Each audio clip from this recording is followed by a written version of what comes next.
Evan here for Grips.com, continuing with Project Gimme Stacking. Today we're going to be talking about the importance of having a plan. And this is a lesson that you can carry over to all aspects of your life pretty much, because if you want to get something done or you want to bring something into your life, you want whatever, the most likely way you're going to be able to succeed in getting that done is by having a plan that you can then follow. Anyway, straight to the question. Hi Evan, I've been watching your videos for a while, and if you wouldn't mind giving me some feedback. I play a lot of MTTs, and recently I've started to overplay hands blind versus blind. I've got into a pattern of raising from the small blind and the big blind coming over the top, and I have stacked off lightly in some spots simply because I am leveling myself because they know I'm going to be opening quite wide. Do they know you're going to be opening quite wide, or do you think that they know you're going to be opening quite wide? That's the first thing you want to think about. How much does your opponent know? Has he even been watching? Does he run a HUD? Does he know what's going on? Does he look beyond his two cards? These things matter. Obviously, in certain situations, such as turbos and against shorter stacks, blind versus blind play takes care of itself, but I was just wondering if you have any advice on how to deal with this part of the game better. Regards, Adam Johnson. Great question, which is going to give us a great presentation, so let's take you to it. Blind versus blind play is definitely a spot where a ton of players make a lot of mistakes and give away a lot of chips, give away a lot of equity in tournaments, and take on a ton of frustration because of it. The spillover effect from making a mistake in one tournament can be deadly if you're a high volume multi-tabler. So let's nip this problem in the bud and talk about how to approach blind versus blind play so you can make your decisions with complete confidence and complete peace of mind. Now the good news is that in Hold'em there are only 169 hands, even less if you don't consider suited and unsuited to be different. In that case there are like 91 hands. Now when looking at blind versus blind play, you want to have a plan for each and every hand. That's why there being such a small amount of hands makes this task a lot less daunting and definitely one that's doable. So what do I mean by having a plan? Well, we always have three options when it's our action. Fold, call, check, bet, raise. And if we factor in our opponent's counteraction, we can split these three options into further quote-unquote two-pronged options. As you see, raise, call, that's a two-pronged option. We're raising with the intention of calling if they re-raise. Raise, fold, that's another two-pronged option. We're raising with the intention of then folding if our opponent raises. So we've looked one step ahead and figured out our second action to go with our first action, to take those three strategic options into like 9. Or in our case we have 7. You might be able to find some here that I don't have. So as you can see on the slide, I've pretty much listed all the strategic options for blind versus blind play, assuming your opponent's stack size is such that his or her re-raise is all in. So before the action is on you, you want to decide which of these 7 options is best for the situations, given things like your cards, who your opponent is, your stack size, etc. You're going to know your opponents better than I will, and I can't tell you which specific hands go into which categories. You may think that, well, aces is always going to be a raise call, but maybe it works better as a limp call or a limp raise. It's really going to depend on the opponent. So the best plays, yeah, they're always going to differ from opponent to opponent, even with all sorts of different hands and all sorts of similar hands as well. So it's your job to allocate your various hands to each category for your various opponents and the various situations. To many viewers, this list that I've put up of strategic options may seem a lot more exhaustive than you might have expected. But it's important to always be thinking 1 or 2 moves ahead when creating your plans, because poker is a lot more like chess than checkers, and the best players are always looking many moves ahead. When you don't have a plan, you'll find yourself in the situation mentioned in the email, leveling yourself and often ultimately making the wrong decision.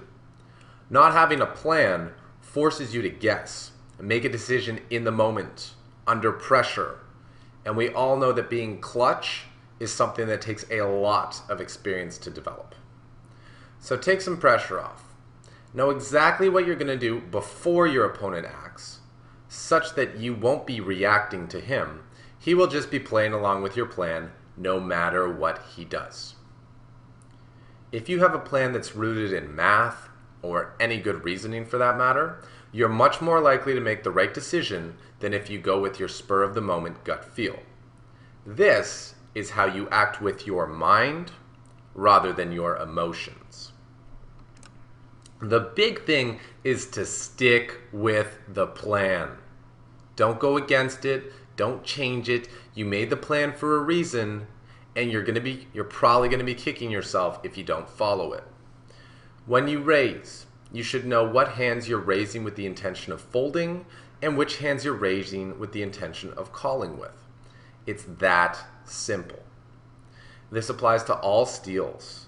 When you open from middle position, there will be some players that you intend to see 5 cards against, and there are some players you plan to surrender your wager to if they show any interest.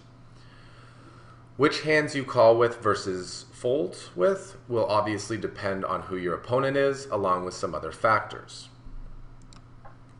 Against more aggressive, knowledgeable, capable players, you're going to have to call off with more hands than you would against a tighter player. Against the tighter player, you will be raise folding more hands and raise calling fewer. But the irony is, you'll probably be raising more hands overall because your steal is much more likely to be successful versus a tight player than it is against an aggressive player. You want to take advantage of his tightness. I'm going to repeat it again since it's the main point of this lesson and it's so important. This concept carries over to post-flop play and all sorts of other facets of the game. Stick with the plan. Don't second guess yourself.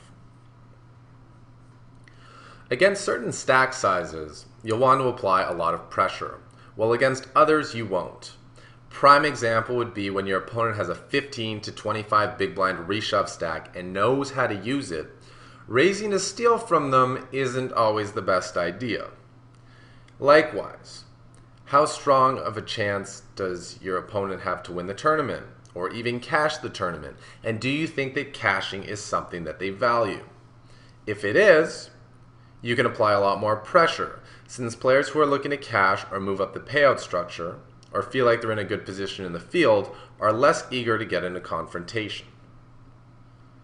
To know who you can steal from, you really need to know your opponent well.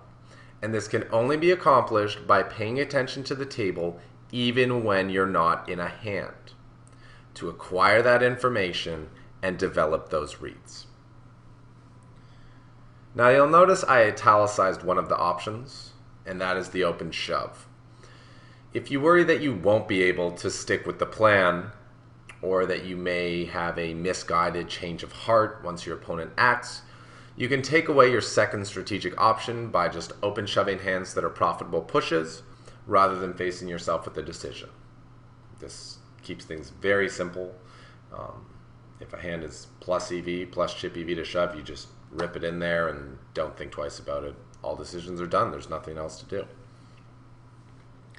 The main thing, regardless of what action you take, is that you stick with the plan, because the plan is what's going to give you the best shot at making it to the finish line.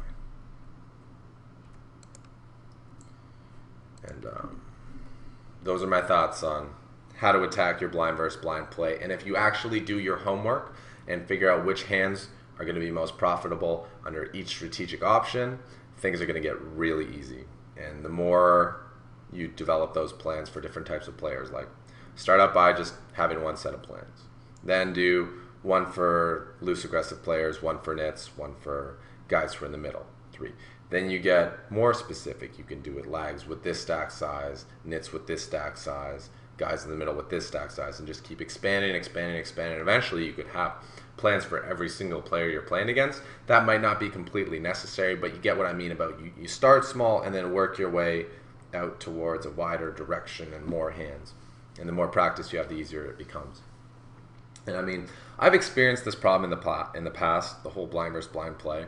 And what's probably going on here is that you're just thinking too much at the wrong time.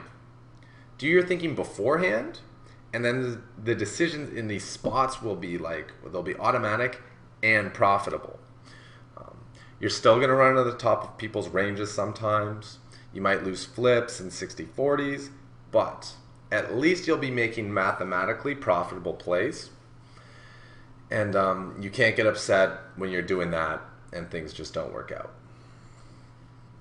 Eventually, in tournament poker, the luck will favor you. You're going to get a string where you win a few of these spots in a row, whether you're the favorite or the underdog, but when you're making the right play, and that's when you'll get a big score. Okay, so hope that helps. For anyone out there who's watching the video, if you have questions for Project Get Me Stacking, please send them on over to evan@grips.com with the subject line Get Me Stacking. Hopefully, I can answer your question and help you get stacking.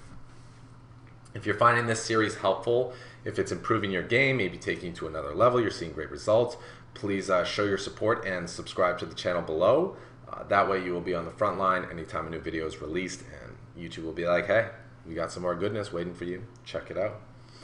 Of course, please leave me your comments. Let me know if you've got into tough spots, blind versus blind, how you approach these situations.